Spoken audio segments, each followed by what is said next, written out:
आप लोगों की औकात है हमारे वहां के आर्मी ऑफिसर से इस तरह की बात करने की? आपकी इतनी हैसियत है क्या?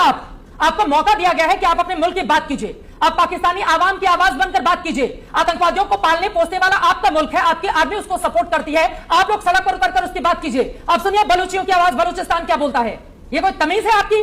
टीवी चैनल पर आकर अपने बाप को बोलिएगा बुढ़ा, यहां पर नहीं चलेगा और बिल्कुल नहीं चलेगा। मैं आपकी आवाज ऑन करूंगी लेकिन बिल्कुल तमीज से बोलेंगे तभी। अगर आप बोलेंगे फिर इनको आप टाटा बाय बाय बोलिएगा पीसीआर। बिल्कुल कोई जरूरत नहीं है इस तरह के लोगों को टीवी चैनल पर बुलाने की। बिल्कुल तमीज से मैं आपसे रिक्वेस्ट कर रही हूं, आप पाकिस्तान की आवाम की आवाज बन के बात करेंगे, वरना आप अपना मोबाइल ऑफ कीजिए और आप यहां से जा सकते हैं। बोलिए।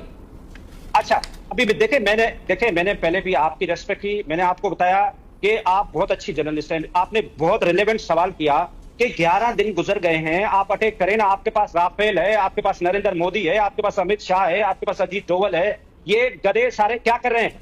इनको आप आउट करवाइए। इनको नहीं, एक सेकंड, उनको टीवी पे बने रहने दीजिए, टीवी पे बने रहने दीजिए।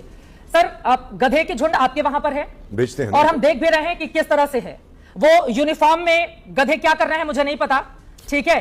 यूनिफॉर्म पहनकर कभी इधर कभी हिंदू मुसलमान, ये तो गधे ही कर सकते हैं, कोई आर्मी चीफ तो बोल नहीं सकता है। और ऐसे लोगों को प्लीज टीवी पर बुलाने की जरूरत नहीं है।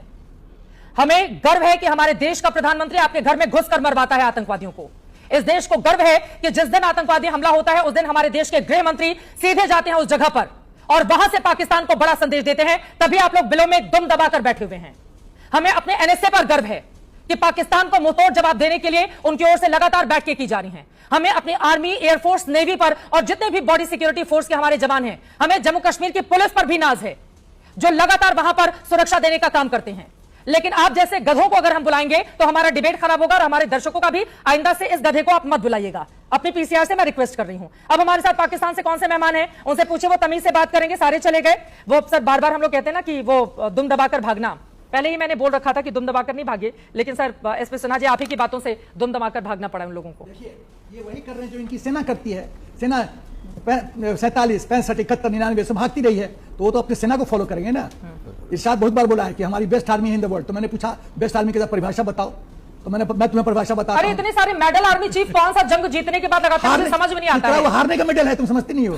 वो हारने का मेडल है, जीतने का मेडल मिल ही नहीं सकता ना। वहां पे चक्कर ये है, वो हारने का मेडल है। एक भी जंग नहीं जीती है, इतने सारे मेडल लगा के आर्मी चीफ घूमते हैं वहां पर। चित्रा कोई भी तो मेडल पहनेगा ना, तो किस बात का पहनने पड़ेगा? खरीद के पहनते हैं आतंक के लिए।